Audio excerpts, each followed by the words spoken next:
If you're a solo real estate agent who thinks you could actually close more deals by just using your DMs with new followers you're getting, or even reaching out to the current past followers, whether they're strangers, people you don't know, um, or Sphere, you could reach out to them because the truth is 99% of your followers are not going to reach out to you directly, which is why you need to reach out to them.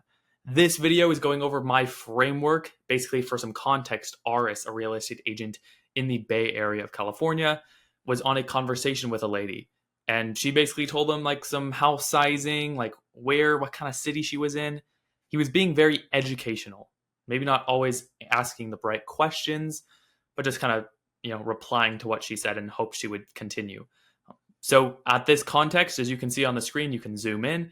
Again, the audio may not be the best, but it's going to be the most valuable video that you're ever going to watch, because this is actually like, hey, we recovered this like conversation because he sent like 3 paragraphs that were super long and got left on read. And it's been a week since then.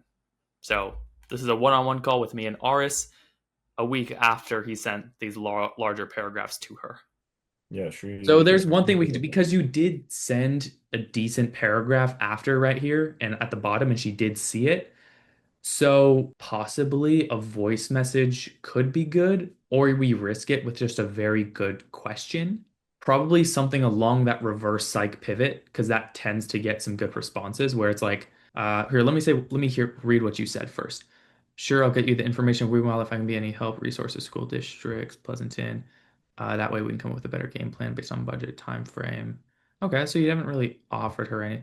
And that's the reason why some people might just leave it on scene, because the last sentence you said wasn't a question. It was in the middle one, but not the last one. And usually that's what people base their responses off of. So, by the Yeah, time she it could gets to be. the end, she kind of thinks it's a statement. And that was just Thursday. Okay, so it's been a week, so it wouldn't be too bad. Let's just throw it up because again, she could be far out. She's getting information. Let's just send a message. So we could say, what's her name? You can say, I was thinking over your situation this weekend. It can be a comma. We don't need to send that yet. Okay, reverse psych pivot. What could be good for her? Now, okay.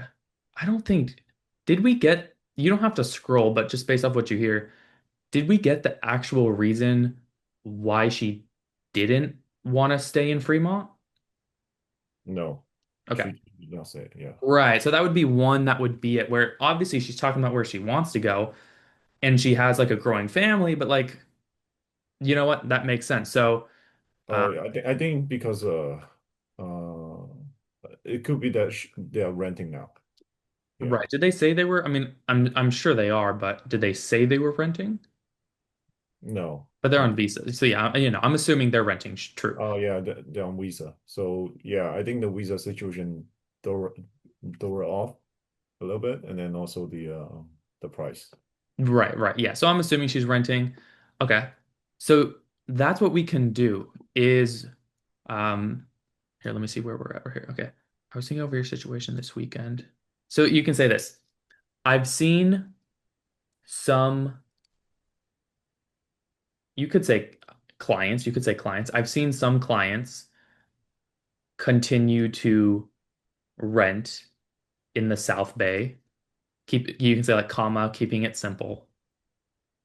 And then you can say keeping it simple right after that. Oh, No, no, you're fine. You're fine. Just me. And then send that. You can send this. We're going to kind of separate it. Here's the other question. What's making you consider? And then let's go back to, we can like scroll up. What's desired situation? Um, like what does she want? Aside like from definitely school. Okay, wait. Share anything around or under. Okay. Uh, 3 bed. Okay, what's making you consider? We could say upsizing. Like we could consider. I mean, we'd be putting kind of words in our mouth if we said upsizing. We could just say move. Consider moving and upsizing, because we could just say we can consider her. Upsizing. It's making you consider moving and, or we could say moving and upsizing, or Yeah, you can just take out consider, moving and upsizing. Um, Here, there's one more thing. And then it's instead of, we could say staying where you are in Fremont now, instead of staying where you are in Fremont. We don't have to have now. It's okay. You can just keep it at Fremont. So yeah, that's gonna help her just explain a little more to you because right now we do want to pitch a call and it's not gonna be a sales call. We know she's probably farther out. So we have those like little statistics, which is like three bed, two bath. But now we'll have the emotional reason. Hey, bro, like see that those are the paragraphs we need, bro. Look at that. That's a freaking banger. Let me read this. Okay. In the long run, instead of renting, so she is renting, she wants to buy. Rent plus some amount of mortgage for the first house in a few years, we can buy a bigger house. Okay, so they want to buy a bigger one after. That's the thought process. My husband started H1B today. So we'll definitely stay here for a decade at least. I don't think she means her exact place. She just means she's going to be in the Bay Area for a decade. Um, our younger one is a US citizen, but our eldest one was born in India. So, in terms of education loans or anything in the future, it's good to have a house. Does that make sense? Okay. So, let me look at my script super quick. Like that's what we need. Like, those are the replies that we're looking for. At the end, we can say, perfect. So, you're looking for three bed, two bath, three bed, two bath, comma, under 1.5. You can say 1.5 M or you can just say 1.5. Because I want to keep this short. I don't want to be like, oh, these are all the things you need. Um, and then I would put maybe a dash. Maybe leave out that comma, like delete the comma right there, and then just do a normal simple single dash. You could use your terminology with A-rated schools, comma. Yeah, perfect. So yeah, that's it. Because that pretty much sums up her price range, A-rated schools. We could bring in monthly payment, but I don't want her to like get too nitty-gritty on that. Um, yeah. All right. Yeah, then just look at that same thing. Like they'll say correct, hopefully. Great. Are you open to hopping on a quick, no pressure call, 15 minutes, just to help you see how you could actually find that home under 1.5 with the A-rated schools for your kids? Question mark. Did she reply? Yeah. Okay. Okay to go beyond 1.52. Four very good schools aren't important to her. And we would want something hopefully by 2026. So that's not too bad. Yeah. Okay, so go to her main message. Like you can click X and you can just go to your DMs. So let's double down on the school. So just to help you um, make sure that you find a home where you want to live with A-rated schools and staying under your budget. Okay, I'm gonna quick 15-minute call. Just help you make sure. Just to help you. Yeah, let's cut some of that out. So it you just to help you find a home. Just to help you. Let's say the right home with A-rated schools. Find the right home with A-rated schools. Find the right home. And then cut out some of that middle part. Yeah, we can cut out, yep, from there. Actually, I think let's put the question mark after the 15-minute call and then capitalize the J. We can push that question mark up to the word call. It doesn't have to be, yeah, you can delete that one too. Yeah, because that's more of a statement.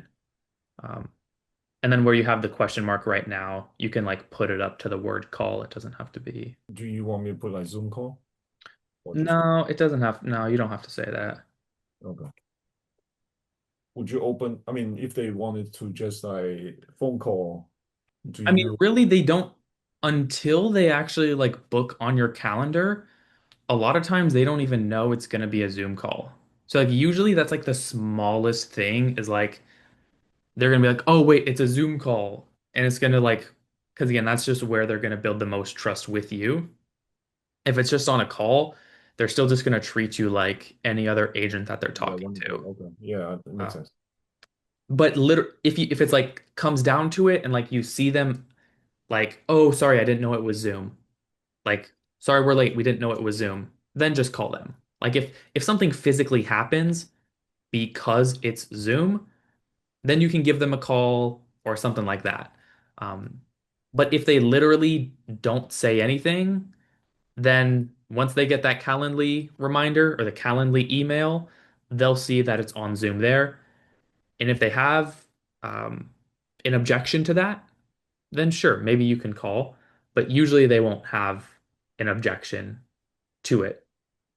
So see, I knew you'd get a husband objection. Yeah. Don't click it too fast. Oh, there we go. My husband is at work. I'll text you home. Oh, maybe we can schedule something over the weekend. Okay, so here, just say if you're gonna send it right there, that's cool. So just say awesome, period. Period. Okay. You can say the weekend's good because like I said, I literally told you this bar for bar, bro. If she has a husband, she's gonna say, hey, I need to talk to him first. So just say, um, I have a couple times open available on Saturday, and then and then period after that. Then again, give them two times. So you could say, does 10 a.m. work better? Or you could say, does 10 a.m. or 4 p.m.? Here, let me just read this. Awesome. The weekend is good. Um, I have a couple times available on this Saturday. Does 10 a.m. or 4 p.m. work best? You could say usually, because right now she's still going to be like, oh, I'm going to need to talk to my husband. Work best at the very end. So work best for you usually, because that means it'll be like a usually. Um, so what we're gonna still try to do is just book her in as a call already, get her email and send it to her. But then, like what we're doing, giving her that time. You can say, awesome. So let me just, after this, you can technically send this one. Um, like that's totally fine.